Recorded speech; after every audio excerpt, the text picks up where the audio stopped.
The queen's lost daughter returned after years holding hands with her 2 human children. Best HFY.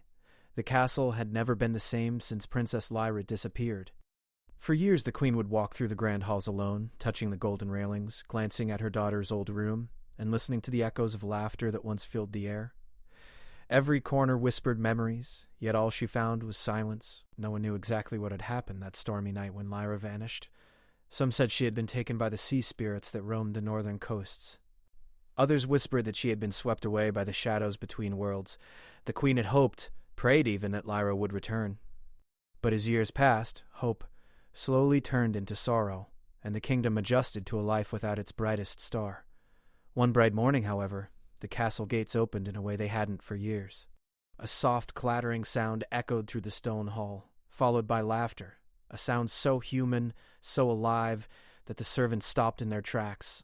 At first, they thought it might be some wandering travelers. Then a figure appeared, and the air itself seemed to change. It was Lyra. The same Lyra who had vanished so many years ago. Her hair was longer now, and her eyes carried the wisdom of someone who had lived far beyond the safety of the castle walls. But what caught everyone's attention the most were the 2 small hands she held. Hands that belonged to 2 children, human children, with curiosity shining in their eyes and smiles that could light up even the darkest room. The queen had been in the throne room, speaking with her council, when the news reached her. She rushed to the gates, her heart pounding like a drum. When she saw Lyra, she felt as if time itself had stopped. Her daughter, alive and safe, was walking toward her, her children clinging to her hands. "Mother," Lyra said softly, bowing her head, "I have come home." The queen could barely speak. Tears welled up in her eyes as she stepped forward. "Lyra, my dear child, is it really you?" Lyra smiled gently. "Yes, mother. I have missed you." The children, sensing the tension, let go of their mother's hands and ran forward. "Grandmother!" the boy shouted. "We heard so many stories about this place."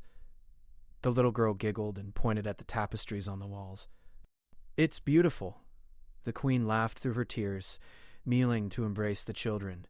She felt the warmth of their small hands in hers, felt the human energy that pulsed in their veins, a reminder of the resilience and courage that humanity always carried. The castle servants whispered among themselves. No one could explain how the princess had survived all these years, or why she had returned with human children. But everyone could feel that something extraordinary had happened, something that went beyond magic, beyond legends. Lyra led her children through the castle. She showed them the rooms she had once played in, the gardens where she had run as a child, and the great library filled with books that had been her companions. The children were curious, asking questions at every turn, their laughter ringing through the halls like music. As they walked, Lyra spoke to the queen in a quiet voice. "I have been to many worlds, Mother. I have seen stars that shine brighter than our sun, rivers that glow in colors you cannot imagine, and creatures that speak without words. But everywhere I went, I felt a pull, an invisible thread, leading me back to you, to this kingdom." The queen listened in awe. Her daughter had returned, but she was no longer the little girl who had vanished. She had become a bridge between worlds, a living testament to the power of hope and the strength of the human spirit. That evening, the castle held a small celebration. Word of Lyra's return spread quickly, and people came from all corners of the kingdom to see her. They brought flowers and gifts, but Lyra only smiled and shook her head. Her true treasures were the children by her side, carrying the promise of a new future. During the feast, Lyra told stories of her journey. She spoke of challenges she had faced and dangers she had overcome. She spoke of alliances she had made with beings from distant worlds, of lessons learned about courage, kindness, and the importance of never giving up. The children added their own tales, small adventures that showed quick thinking and cleverness, reminders that even young humans could make a difference in vast and unknown worlds. The queen watched her daughter and grandchildren, feeling a mix of relief, pride, and wonder. She realized that the kingdom was no longer just a place of stone and gold. It had become a part of something larger, connected to the stars through Lyra and the children. Humanity's courage, creativity, and love had reached across the universe, and now it had returned home. As night fell, Lyra and the children retired to the royal chambers. The queen followed, wanting to spend every moment she could with them. Lyra sat by the window, looking out at the moonlit gardens, her children perched on either side of her. "Tell me about them," the queen said softly. "Your travels, your experiences, and your children." Lyra smiled. "They are humans, Mother. curious, brave, and full of life. They remind me every day why I survived, why I kept going, and why I had to come home. They carry the best of both worlds, the courage of humanity and the wisdom of the stars." The queen nodded, tears glistening in her eyes. "Then perhaps it is time for the kingdom to learn from them as well, to remember that the human spirit can shine even in the darkest of places." And so, the first night of Lyra's return passed peacefully. The castle, once quiet and somber, now hummed with life and laughter. The queen knew that the coming days would bring questions, curiosity, and challenges, but for now, she allowed herself to simply enjoy the miracle in front of her, the return of her daughter, and the bright future carried in the hands of two small humans. Little did they all know, this was only the beginning. Lyra's journey had taught her many things, but the most important lesson she had learned was that, no matter how far one travels, the heart always knows the way home. And sometimes the greatest stories are those that humans themselves create, with courage, love, and endless curiosity. The morning after Lyra's return, the castle was alive in a way it hadn't been for years.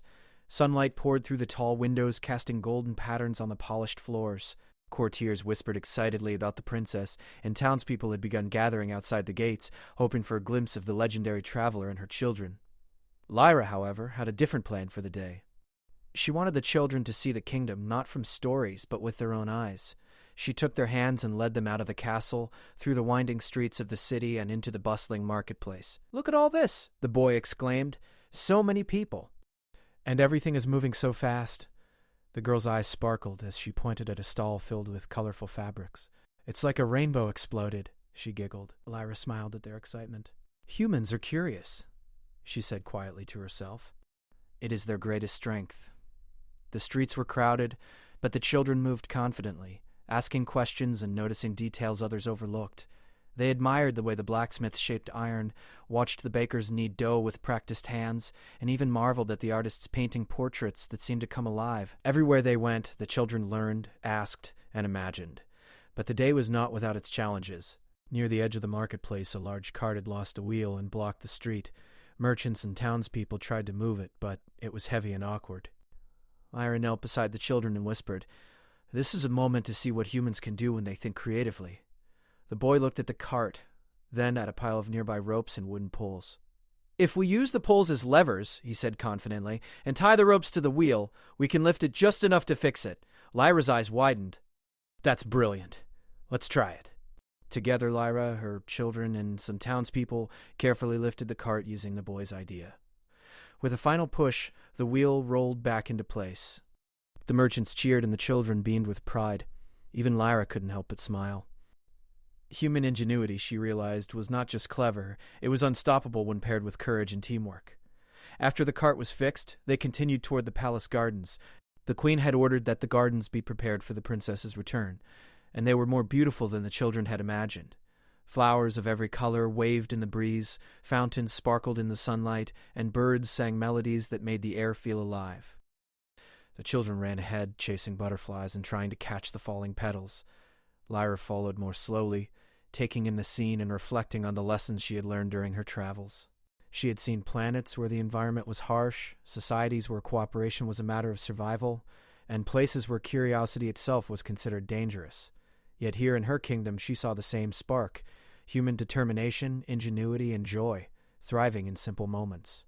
"Mother," Lyra said, turning to the queen who had joined them, "these children remind me why humanity matters. They are small, yes, but they think, explore, and never give up.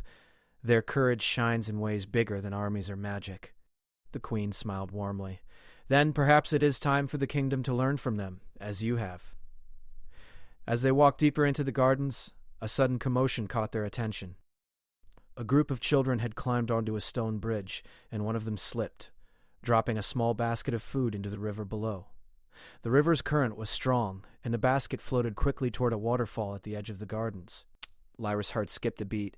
"We must act quickly," she shouted. Without hesitation, the children sprang into action. The boy grabbed a long branch, using it to reach toward the basket, while the girl guided a nearby duck to nudge it closer to the bank. Lyra joined them, steadying the branch and helping the basket float safely to shore. When the basket was finally recovered, the children cheered. Even the queen clapped, amazed at their cleverness and bravery. "You see, Lyra," she said, "humans face challenges and find solutions, even when others would panic." Lyra nodded. and that is why I brought them here. They are proof that courage and intelligence are not limited to age or size. They are in the heart of humans, waiting to shine. Later that afternoon, they returned to the castle. As the sun began to set, painting the sky in shades of orange and pink, Lyra gathered her children in the courtyard. "Tomorrow," she said, "we will explore the outer lands. There are forests, mountains, and rivers you have never seen. You will face challenges, and you will solve them, because you are humans, and humans never stop trying." The children's eyes sparkled with excitement. "We can't wait," the boy shouted. The girl nodded, her small fists clenched in determination. "We will be ready for anything." That night, as they sat around a small fire in the castle courtyard, Lyra told stories of the worlds she had visited. She spoke of planets where the ground shimmered like glass, forests where the trees communicated with lights, and cities that floated in the sky.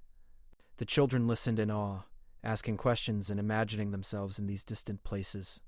"You see," Lyra said softly, "courage and curiosity are what make humans special. No matter where you are, no matter how difficult the challenge, you have the power to change the world." The queen, watching her daughter and grandchildren, felt a deep sense of hope. She realized that the kingdom had been missing more than its princess. It had been missing the reminder of what humans could do. Lyra and her children brought that reminder back, alive and vibrant. The next morning, the adventure began. Lyra led her children to the outer lands, a region filled with rolling hills, thick forests, and rivers that sparkled under the sun.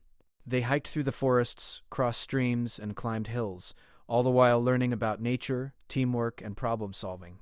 At one point, they came across a fallen tree blocking a narrow path. Lyra's daughter immediately suggested using stones and logs to create a small bridge. Her son noticed a nearby vine that could be used as a rope for balance. Together they crafted a safe way across the obstacle, their laughter echoing through the forest. Lyra watched proudly. Humanity's resilience, intelligence, and creativity were on full display. Even in situations that might seem impossible, humans found solutions. The children were living proof that courage and cleverness were innate, not taught. They were part of who humans were. As the sun began to set again, painting the sky in shades of pink and gold, Lyra led the children to a hill overlooking the kingdom. The castle looked small from afar, but its lights twinkled like stars. Lyra knelt, wrapping her arms around her children. "Look at this," she said softly. "This is home, the place we fight for, the place we protect. And you, my little humans, will help shape its future, with your courage, your curiosity, and your heart." The children smiled, understanding the weight of her words. They had faced challenges, learned from mistakes, and found solutions. They were small, yes, but their spirits were vast. And in their hands, the kingdom's future seemed brighter than ever. Lyra looked at the horizon, thinking of the adventures yet to come. There would be challenges, yes, but with courage, intelligence, and humanity's unbreakable spirit, nothing could stop them. She knew that this was only the beginning of a journey that would inspire generations, showing that humans, no matter where they were or what they faced, always had the power to triumph. The kingdom had begun to buzz with excitement after Princess Lyra's return. Every corner of the city seemed brighter, every street filled with laughter and curiosity. But the peace that had lasted for so long was about to be tested.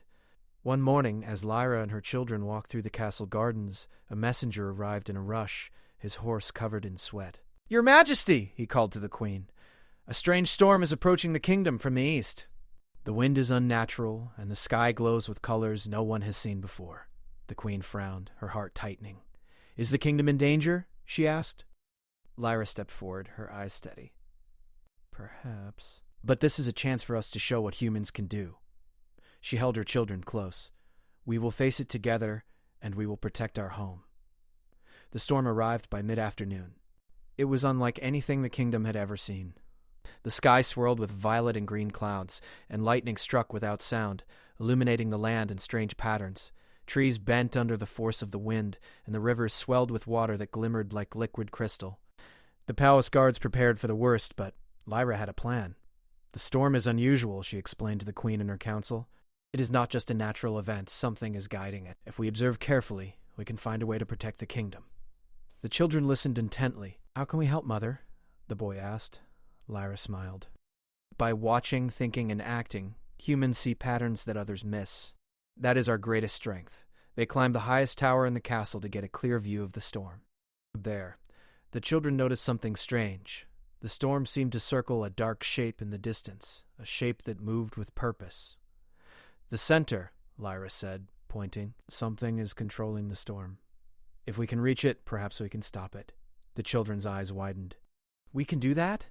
the girl asked. Lyra nodded. "Yes." "We will use our minds, our courage, and our teamwork. Humans always find a way." The journey toward the storm was dangerous.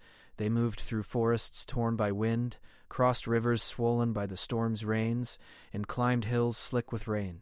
Yet, at every step, the children showed remarkable cleverness.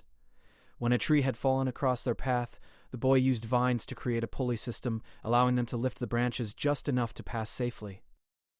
The girl noticed slippery rocks near a river and used moss-covered sticks to make a safe bridge. Lyra watched with pride.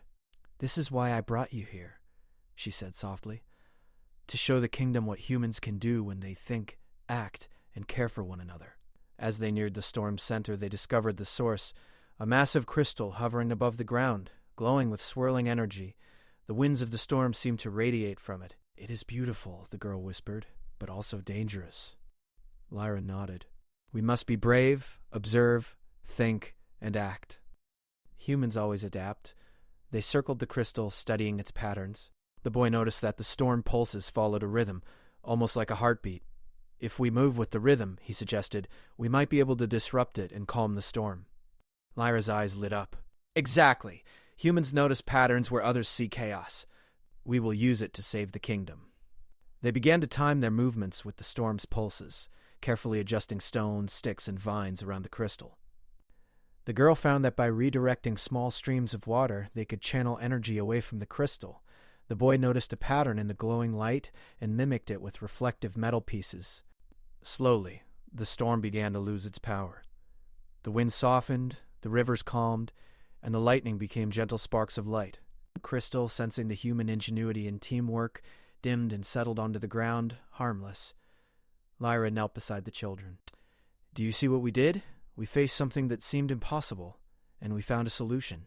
Courage, intelligence, and teamwork, these are the traits that make humans extraordinary." The children beamed with pride, realizing that they had played a key role in saving the kingdom. Even the queen, watching from a safe distance, felt her heart swell with admiration. Her daughter had returned, not just as a princess, but as a teacher, showing that the human spirit could overcome challenges far beyond ordinary comprehension. Returning to the castle, the citizens gathered to celebrate the bravery of Lyra and her children. Stories of their courage spread quickly, inspiring everyone in the kingdom. People marveled not only at the princess, but at the children who had shown that even the smallest humans could achieve great things. That evening, Lyra gathered her family in the palace gardens. "Today," she said softly, "we saw what humans can do.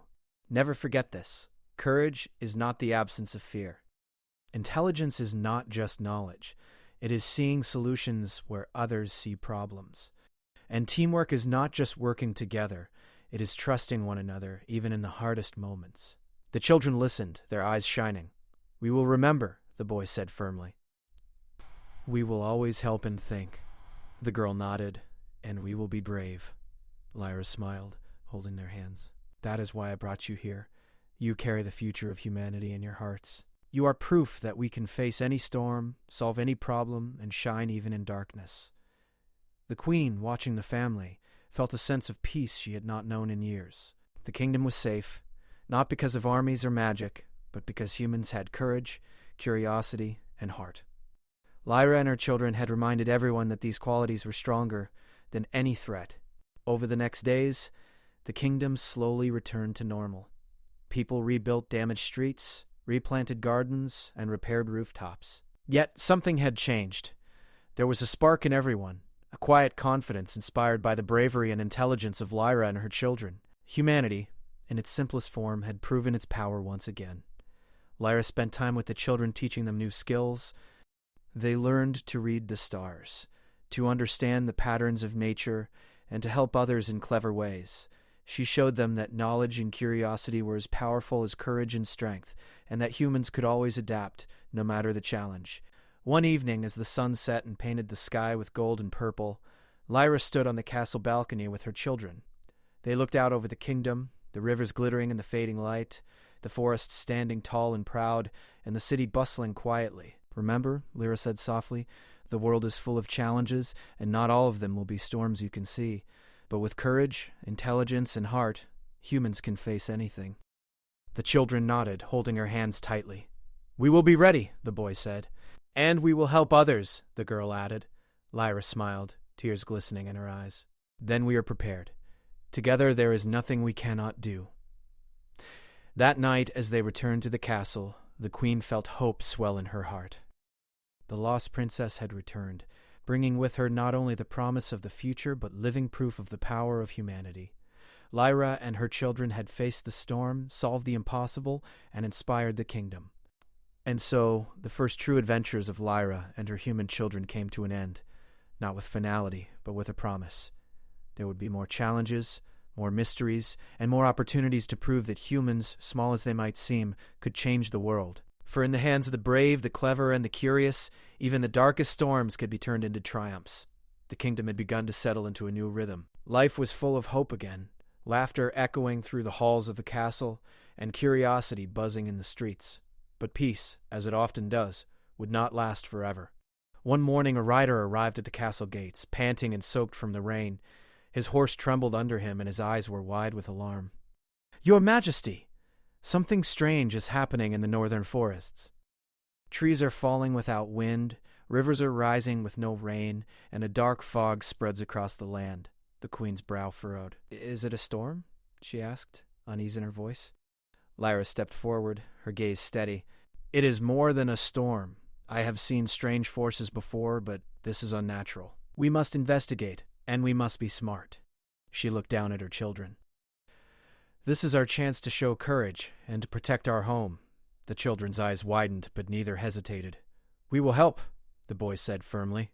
The girl nodded, her fists clenched with determination. By midday, Lyra and her children, along with a small team of guards, reached the edge of the northern forests. The air was thick with fog, strange and cold. Trees bent and twisted in impossible ways, and the rivers glowed faintly in the dim light. It was clear to all that this was no ordinary danger. Lyra held her children close.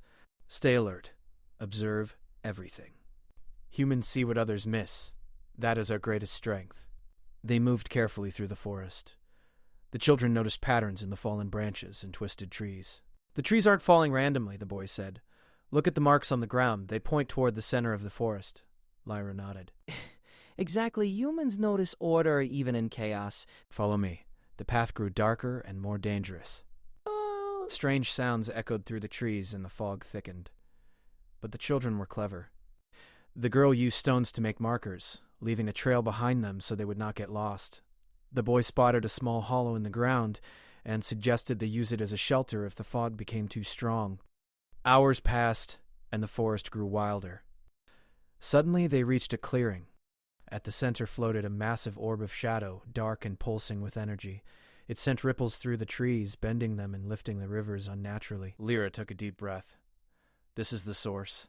That orb is causing everything, but we will face it, not with brute force, but with brains, courage, and teamwork." The children stepped closer. "How do we stop it?" the boy asked. Lyra smiled. "By observing. Humans notice patterns. Watch carefully and find its weakness." The children leaned forward. The girl pointed at a faint flicker in the orb's surface. "It pulses like a heartbeat," she said. "Maybe if we match it or disrupt it." The boy's eyes lit up. "Yes, if we move in rhythm with it, we can interfere with its energy. I think the orb responds to timing and motion." Lyra nodded approvingly. "Good. Let's try it." Together they began to move around the orb, timing their steps to its pulses. The girl used a long stick to trace the rhythm in the air, while the boy moved reflective metal pieces to redirect light into the orb. Lyra directed them, careful not to disturb the fragile balance of energy around them. The orb pulsed faster, reacting to their movements. The forest trembled, rivers surged, but the children kept calm. They adjusted, observed, and acted with precision. After tense minutes, the orb began to shimmer. Its dark pulses slowed, then wavered, until finally it collapsed into a small, harmless crystal lying on the forest floor. The fog lifted, the rivers calmed, and the forest straightened, as if breathing a sigh of relief. Lyra knelt beside the children, her eyes shining with pride. "Do you see?" Courage, observation, and intelligence can overcome even the most dangerous forces. Humans may be small, but our minds and hearts are strong. The children smiled. "We did it!" the boy shouted. The girl laughed, spinning around in excitement. Lyra's eyes softened as she looked at them. "Yes, you did, and the kingdom is safer because of you." The journey back to the castle was quiet, but filled with reflection. The queen awaited them at the gates, her heart pounding as she saw her daughter and grandchildren return safely. "You have done something remarkable," she said, "not just facing danger, but solving it with wisdom and courage. You have reminded the kingdom what humans are capable of." Lyra bowed her head respectfully. "We only did what humans do best: observe, think, and act." She took her children's hands. "These two are living proof that even the smallest humans can change the world." News of their bravery spread quickly. People came from every corner of the kingdom to hear about the adventure. The children shared their experiences, explaining how they noticed patterns, solved problems, and worked together. The kingdom celebrated not only the return of the princess, but also the power of human ingenuity and courage. In the days that followed, Lyra spent time teaching the children new skills. They learned about the stars, navigation, reading the signs of nature, and helping others with clever solutions. Every lesson reinforced what they had already shown. Courage and intelligence were human traits, not bound by age or size. One evening, the family climbed to the castle balcony, looking over the kingdom. The river sparkled, the forest stood tall, and the city glowed warmly with lantern light. Lyra knelt, holding her children close. "Remember this," she said. "The world will always have challenges. Some will be storms we can see, others dangers hidden in the shadows. But with courage, intelligence, and heart, humans can face anything." The boy nodded firmly. "We will be brave," the girl smiled, "and we will help others." Lyra hugged them tightly. "Then we are ready. Together there is nothing we cannot do." The queen watched from behind, her heart swelling with hope. The lost princess had returned, bringing with her a reminder of the power of humanity. Lyra and her children had faced an impossible challenge, solved it with cleverness, and inspired the entire kingdom. Over the next weeks, the kingdom slowly rebuilt from the small damages caused by the mysterious storm. Citizens worked together, using ingenuity and courage to restore homes, streets, and gardens. Everywhere, people carried a spark of confidence, inspired by the bravery and intelligence of Lyra's children. Lyra continued to train the children, preparing them for even greater adventures. She knew the world was vast, full of unknown challenges and hidden dangers, but with courage, curiosity, and the human spirit, even the greatest obstacles could be overcome. And as the sun set behind the mountains, casting a golden glow over the kingdom, Lyra held her children's hands tightly. The future was uncertain, yes, but in their hands it seemed full of hope. In the hearts of humans, no storm was too strong, no challenge too great, and no obstacle too impossible. In the days to come, Lyra and her children would face even bigger mysteries. But they would always face them with the same strength, intelligence, and courage that had already saved the kingdom. Humans, she realized, were not just survivors, they were innovators, heroes, and the future. And so, as the night settled over the kingdom, Lyra whispered softly to her children, "The adventure has only begun, and together we will shine brighter than the darkest storms."